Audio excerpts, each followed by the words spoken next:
On day 24 of my 60-day cleanse, I finally felt like myself again. I went to a solid core class and killed it. I walked out feeling so encouraged, even excited to finish my workout with cardio once I got home.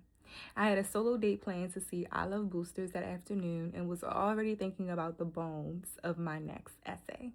I got off my exit, and before I could merge into traffic, the car behind me slammed into my bumper.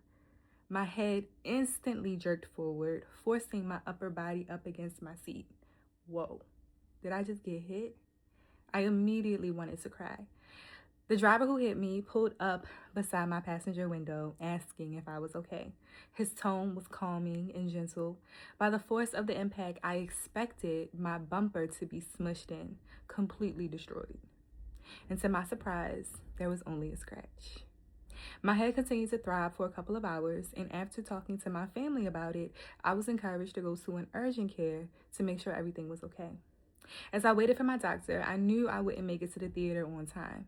I was feeling down that the very day I found the energy to work out and plan a solo date, God had other plans for the rest of my day.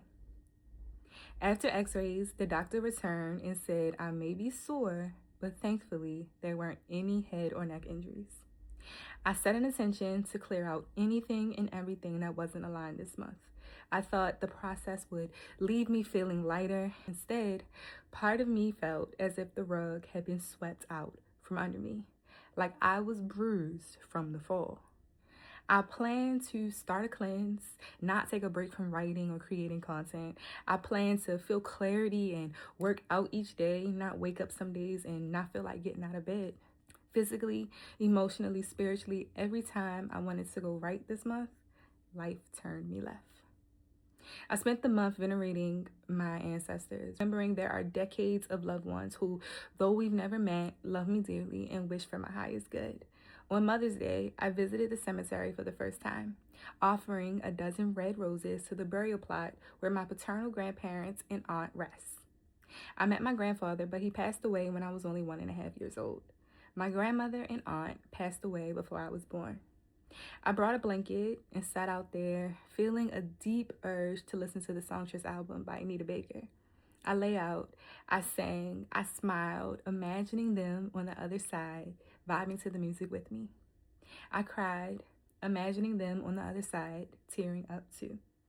I wondered if they could even hear me. I was yearning for guidance. The following Monday, my dad took my brother and me out to lunch. We laughed, we shared stories, some of which my brother and I had already heard, but we listened and smiled like we always do. Except there was a new story this time, or perhaps I was just listening with a new perspective. My dad mentioned how my late grandfather would hold my older cousin's hand in mine as we skipped across the street. My father thought it was so funny that my grandfather found so much softness when it came to his granddaughters. He could never have imagined his dad skipping across the street, holding two little girls' hands with the biggest smile on his face. Now, that visual runs across my mind so often. I can't unsee my grandfather holding my hand, guiding me across the street, guiding me then, guiding me now. Almost like my grandfather was saying, "Yes, I hear you." I think about the accident and the impact I felt in my car after being hit from behind.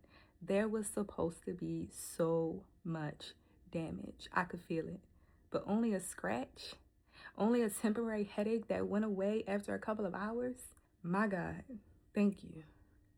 I was able to get a refund for my movie ticket while I waited in the doctor's office. Once I left urgent care, I was still up for seeing the movie, so I found another time that evening for the solo date I was looking forward to. Though I haven't written as consistently as I would have liked, this season of observing and reflecting has left me deeply inspired.